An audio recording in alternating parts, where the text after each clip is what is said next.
সালামু আলাইকুম। হ্যালো বন্ধুরা, কেমন আছেন সবাই? আজকে কথা বলবো কানাডাতে হেলথ কেয়ার সেক্টরের বাইরেও বেশ কিছু জব রয়েছে, ফাস্ট ট্র্যাক জব, যেগুলো একসাথে আপনার জব করাও যেমন হবে, সেই সাথে পার্মানেন্ট রেসিডেন্সে আপনার এখানে কোয়ালিফাই করাটাও সহজ হবে জার্নিতে। তো আজকে এই শর্ট আলোচনায় আপনাদেরকে ইন্ট্রোডিউস করে দিব 6টি high paying jobs outside health care that can fast track your permanent residency journey. তো সবার আসলে কানাডাতে আসার একটা স্বপ্ন থাকে যে পার্মানেন্ট রেসিডেন্ট হবেন। বিশেষ করে স্টুডেন্ট যারা আসে পড়তে, তাদের মেজরিটি বলেছিলেন 99% স্টুডেন্টদের গোল থাকে পড়াশোনার পরবর্তী সময় তারা এখানে পার্মানেন্ট রেসিডেন্ট হবেন। তো সকল ডিপার্টমেন্টে পড়লে পিআর হওয়াটা একই রকম সহজ না।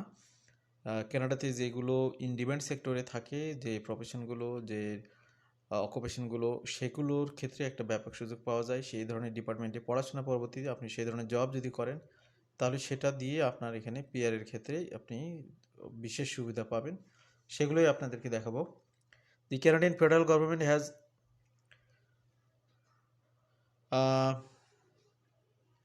unveiled in a new era of permanent residency PR selection, prioritizing foreign nationals with work experience in in-demand occupations. So, in-demand occupations, there are many in-demand healthcare jobs, some of which can be qualified for in less than 2 years, but that about PR hopefuls who won't want to work in healthcare. Here are 6 occupations being prioritized for permanent residency, many of which require little or no post-secondary education. তো অল্প পড়াশোনা দিয়েও আপনি যদি এখানে job করেন, তাহলে এই জব এক্সপিরিয়েন্স গ্যাদার করে পিআরএ অ্যাপ্লাই করার জন্য আপনারা সুযোগ পাবেন, যেহেতু ইন্ডিপেন্ডেন্ট অকুপেশনের মধ্যে রয়েছে। তো শুরুতে এখানে দেখতে পাচ্ছেন আপনারা কনস্ট্রাকশন এস্টিমেটর, যেটা এনওসি কোড হচ্ছে 22303। এটা typical required post secondary education 2 থেকে 3 বছরের কলেজ ডিপ্লোমা।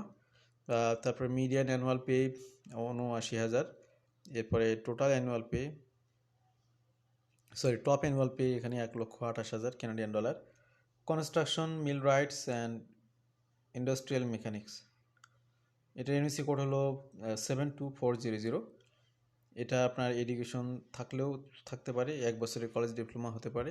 এখানে মিডিয়ান অ্যানুয়াল ওয়েজ হচ্ছে 77,000 কানাডিয়ান ডলার। আবার এখানে টপ লেভেলের অ্যানুয়াল স্যালারি পেতে পারেন 108 কানাডিয়ান ডলার পর্যন্ত।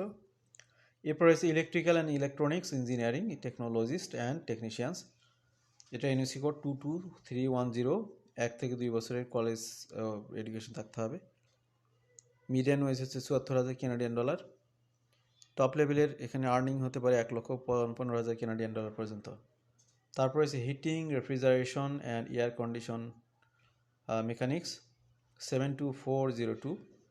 এটা আপনার 2 বছর পর্যন্ত কলেজ ডিপ্লোমা ডিগ্রি থাকতে পারে। এখানে আপনার মিডিয়ান ওয়েজ হচ্ছে 78,000 কানাডিয়ান ডলার, এবং হাই লেভেলের এখানে স্যালারি পেতে পারেন 116,000 কানাডিয়ান ডলার বা 1,16,000 কানাডিয়ান ডলার। এরপর রয়েছে heavy duty equipment mechanics,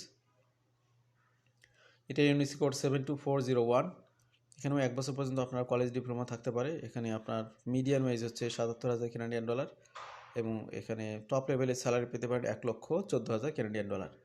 insurance agent and brokers, এটা ইউনিসি কোড 63100। 3 থেকে 6 মাসের যদি কোর্স থাকে, সেটা রেফারেন্স এই জব করতে পারেন। এখানে 62,000 কানাডিয়ান ডলার মিডিয়ান ওয়েজ, এবং হাই লেভেলের হলে 107,000 কানাডিয়ান ডলার। তো এখানে 6টি অকুপেশনসের ক্যাটাগরি আপনারা পেলেন।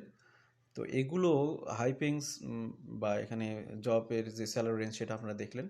প্লাস এই জবগুলো করলে আপনাদের পিআরই কনভার্ট হওয়ার ক্ষেত্রে একটা বিশেষ সুবিধা পাবেন, এমনটাই আমরা তথ্য পেয়েছি। Annual earnings assuming 40 hours per week at the job bank, median hourly wage and top hourly wage for this occupation rounded to the nearest 1,000।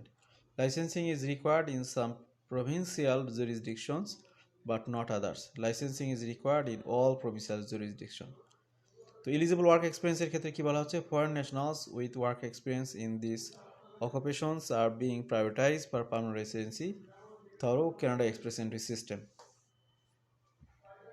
Whether your work experience counts in based not on your job title but on the duties you performed, classified on the basis of the National Occupational Classification System. The Canadian federal government frameworks for categorizing occupations. For a given position to be considered, you must have performed all the duties in the lead statement and most of the main duties. এখানে এটা qualify করতে হলে যেগুলো লাগবে সেটা আপনারা শুনলেন। Getting permanent residency, to get permanent residency through express entry you must be eligible for one of the 3 permanent residency program. তো 3টা পিআর প্রোগ্রামের জন্য আপনার এখানে যে সুযোগ রয়েছে সেগুলোর মধ্যে আপনার প্রোফাইল ক্রিয়েট করতে হবে। এরপরে আপনি ক্যাটাগরি বেসড রোতে যদি প্রোফাইল করেন এবং ক্যাটাগরি বেসড রোতে যদি ইনভাইটেশন পান তাহলে পিআরের জন্য আবেদন করবেন, কমপ্লিট অ্যাপ্লিকেশন সাবমিট করবেন। To qualify for category based selection CBS, you must have 6 months of full-time or equivalent part-time continuous work experience in a single CBS eligible occupation within the past 3 years.